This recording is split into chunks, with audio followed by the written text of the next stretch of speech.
শখের বয়সে শখ পূরণ করতে না পারলে শেষ বয়সে কোটি টাকা দিয়ে কি হবে?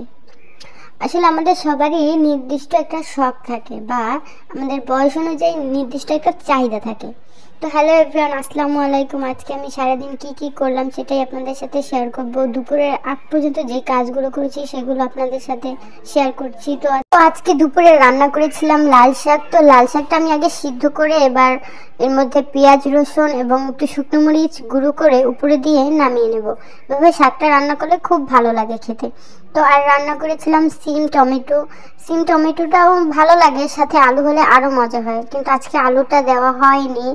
আর রান্না করেছিলাম ব্রয়লার মুরগি। সাধারণত আমি ব্রয়লার মুরগিটা ভেজেই রান্না করি, আমার হাজব্যান্ড ভাজা ছাড়া একদম খেতে চায় না। তো আজকে ভাবলাম একটু ভালো করে কষিয়ে রান্না করি, তো ভালোভাবে কষিয়ে মুরগিটা রান্না করেছিলাম। আজকে যে মুরগিটা কষিয়ে রান্না করেছি সেটা আমার হাজব্যান্ড একদমই বুঝতে পারেনি, কারণ ভালোভাবে কষানোর কারণে বোঝাই যায়নি কিভাবে রান্না করা হয়েছে। তো খেয়ে সবাই ভালোই বলেছিল। তো বাজার থেকে আজকে মুরগি আনা হয়েছিল আর 2 ধরনের মাছ আনা হয়েছিল। তো মাছগুলো আর মুরগিগুলো আমি সবকিছু বের করে এখন কেটে নেব। আসলে বাজারে কাটা ওনাদের মাছগুলো একটু বড় বড় সাইজ হয়, খেতেও ভালো লাগে না, মশলাটা ভালো ঢোকে না, এই জন্য আমি বাসায় পিস করে নেব, এমনি সাইজ করে আনা হয়েছিল। আর সাথে শিং মাছগুলো সবগুলোই তাজা ছিল, আর কাটার সময় আমার হাতে একটা মাছের আঘাত লাগে। তো শিং মাছটা কাটার সময় সবাই সাবধানে মাছটা কাটবেন। আর এদিকে আমার বড় মাছ মুরগি দুটাই কাটা হয়ে গেছে, এগুলো আমি এখন রেখে দেবো ফ্রোজিং করে। আর শিং মাছটা কাটতে এবং ঘষতে খুব সময় লেগেছিলো, এই জন্য ওটার ভিডিও করা হয়নি। দেন আমার কিছু কাপড় চোপড় ময়লা হয়েছিল, ওগুলো পরিষ্কার করে ছাদে নিয়ে আসলাম। ছাদে আমি কখনোই কাপড় চোপড় নিয়ে আসি না, কিন্তু আজকে অনেক কাপড় ভাবলাম ছাদে নিয়ে দিলে তাড়াতাড়ি শুকিয়ে যাবে। তো কাপড়গুলো একে একে সব ছাদে শুকিয়ে দিয়ে দেবো। আর রোদটাও মোটামুটি ছিল, আজকে রোদটা কেমন জানি খুবই কম, বাট শুকিয়ে যাবে কাপড়গুলো। দেন কাপড় চোপড়গুলো সব দিয়ে দিলাম।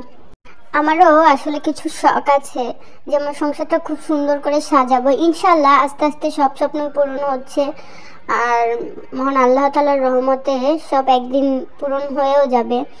তো এই তো সব কাপড় চোপড়গুলো দিয়ে দিলাম। আসলে আমাদের সবারই উচিত সাধ্যের মধ্যে যতটুকু আমাদের সাধ্য আছে সেই অনুযায়ী নিজেদের শখটা পূরণ করা, কারণ আমাদের এই বয়সে যেই শখ বা যেই স্বপ্নগুলো থাকে আর একটু বয়স হলে সেগুলো আর থাকে না, তাই যার যার সাধ্য অনুযায়ী শখগুলো পূরণ করে ফেলা উচিত। আমি এর আগে একটা ভিডিওতে আপনাদেরকে বলেছিলাম যে আমার হাজব্যান্ড অফিস প্রোগ্রামে ঢাকার বাইরে গিয়েছিল, তো সে আমার জন্য কিছু জিনিস এনেছিল, যেগুলো আমি আপনাদের সাথে অন্য একটা ভিডিওতে শেয়ার করব। আর আমি সেগুলো পেয়ে খুবই খুশি। আসলে এক্সপেকটেশনের বাইরে কিছু পেলে খুব আনন্দ হয়। আমি আসলে বুঝতে পারিনি সে আমার জন্য এরকম একটা জিনিস নিয়ে আসবে। জিনিসটা ছোট হলো, আমার কাছে খুবই ভালো লেগেছে। তো এই তো সন্ধ্যার দিকে মুড়ি মাখিয়েছিলাম, চানাচুর, পেঁয়াজ, কাঁচা ঝাল এবং সাথে ছিল ধনিয়া পাতা। এই শীতে ধনিয়া পাতার কোনো তুলনাই হয় না, যে কোনো সবজি বলেন বা এই যে মুড়ি মাখানোর মধ্যে দিয়ে দেবো, সেই স্বাদ লাগে। তো এই তো মুড়িটা আমি মাখিয়ে সবাই মিলে এখন সন্ধ্যায় একসাথে মুড়ি মাখা খাবো।